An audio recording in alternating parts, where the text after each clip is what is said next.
सत्यवान सावित्री की कथा। प्राचीन कथा के अनुसार मद्र देश में अशुपति नाम का एक धर्मात्मा राजा का राज था। उनकी कोई संतान नहीं थी।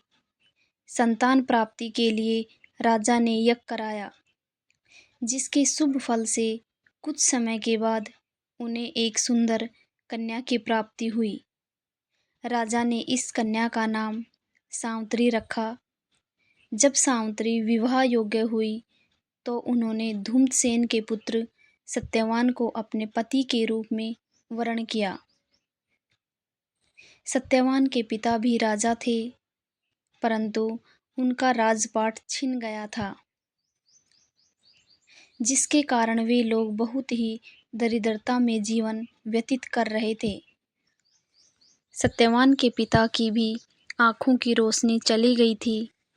सत्यवान जंगल से लकड़ी काट कर लाते और उन्हें बेचकर जैसे तैसे अपना गुजारा करते थे। जब सावित्री और सत्यवान के विवाह की बात चलने लगी, तभी एक दिन नारद मुनि वहां पहुंच गए।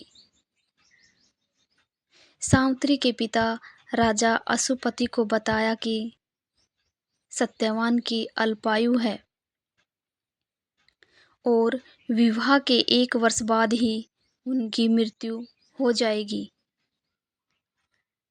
जिसके बाद सावित्री के पिता ने उन्हें समझाने के बहुत प्रयास किए, लेकिन सावित्री ने फैसला नहीं बदला।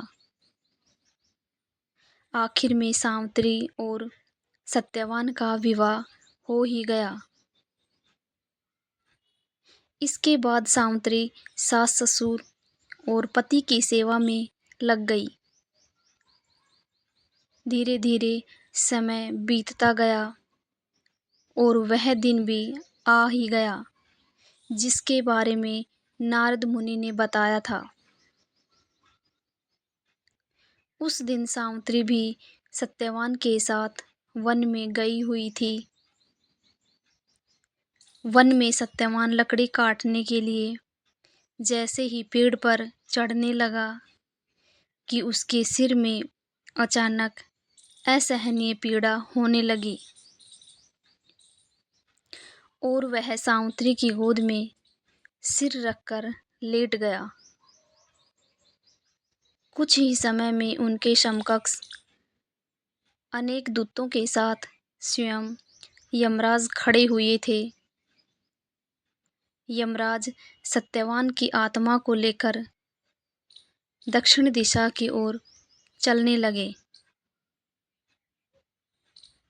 पतिव्रता सावित्री भी उनके पीछे चलने लगी।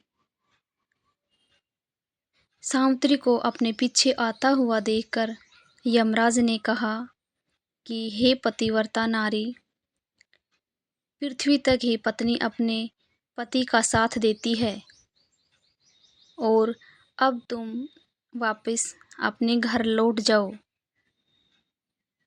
उनकी इस बात पर सावित्री ने कहा, जहाँ मेरे पति रहेंगे मुझे उन्हीं के साथ रहना है। यही मेरा पत्नी धर्म है। सावित्री के मुंह से यह उत्तर सुनकर यमराज बहुत ही प्रसन्न हुए। उन्होंने सावित्री को वर मांगने को कहा और बोले, मैं तुम्हें 3 वर देता हूँ, बोलो तुम कौन कौन से 3 वर लोगी। तब सावित्री ने सास ससुर के लिए नेत्र ज्योति मांगी, ससुर का खोया हुआ राज्य वापस मांगा और अपने पति सत्यवान के 100 पुत्रों की मां बनने का वर मांगा। सावित्री के ये तीनों वरदान सुनने के बाद यमराज ने उन्हें आशीर्वाद दिया और कहा, तथास्तु, ऐसा ही होगा। सावित्री फिर उसी वट वृक्ष के पास लौट आई जहां सत्यवान मृत पड़ा था। सत्यवान के मर्त शरीर में फिर से जीवन का संचार हो गया। इस प्रकार सावित्री ने अपने पतिव्रत के प्रभाव से न केवल अपने पति को फिर से जीवित कराया, बल्कि सास ससुर को नेत्र ज्योति प्रदान करते हुए उनके ससुर का खोया हुआ राज्य फिर से दिलवाया। तभी से वट सावित्री अमावस्या और वट सावित्री पूर्णिमा के दिन वट वृक्ष का पूजन अर्चन करने का विधान है।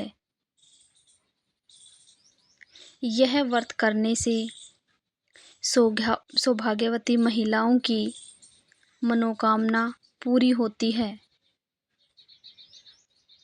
और उनका सौभाग्य अखंड रहता है।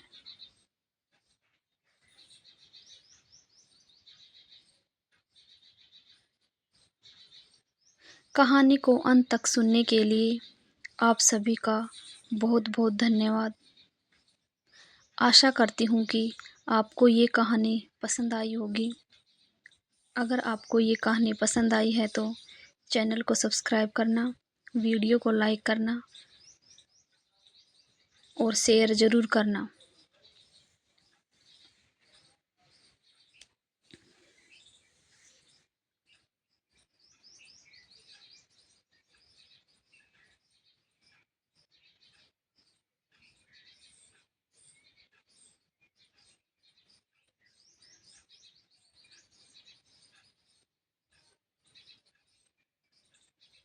धन्यवाद दोस्तों।